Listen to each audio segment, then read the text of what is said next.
Alam mo ba na may mga signs para malaman mo kung may kinalakihan kang trauma? Panoorin mo, baka may trauma ka nang di mo lang alam.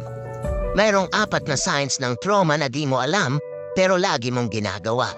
Una, sorry ka ng sorry kahit sa mga simpleng bagay. Ang paghingi ng sorry pag nagkakamali ay mabuting katangian. Pero ang taong sorry ng sorry kahit sa mga simpleng pagkakamali o pagtanggap ng kasalanang di nila ginawa ay isang sign na sila ay laging binubulyawan at laging sinisisi noon. Ikalawa, lagi kang nagpapasalamat. Ang pagiging mapagpasalamat ay maganda, pero ang laging pagpapasalamat kahit sa mga simpleng bagay ay sign na di ka sanay na nakakatanggap ng kabutihan sa ibang tao na iyong kinalakhan. Ikatlo, nahihiya kapag binibigyan ng papuri. Kung sa tingin mo humble o nahihiya ka lang, nagkakamali ka dyan. Dahil isa yung sign ng trauma sapagkat di mo maranasang ma-appreciate noon.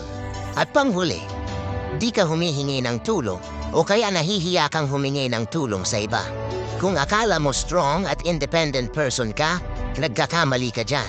Isa yung sign ng trauma dahil lagi kang mapag-isa noon at nasanay ka na walang inaasahan.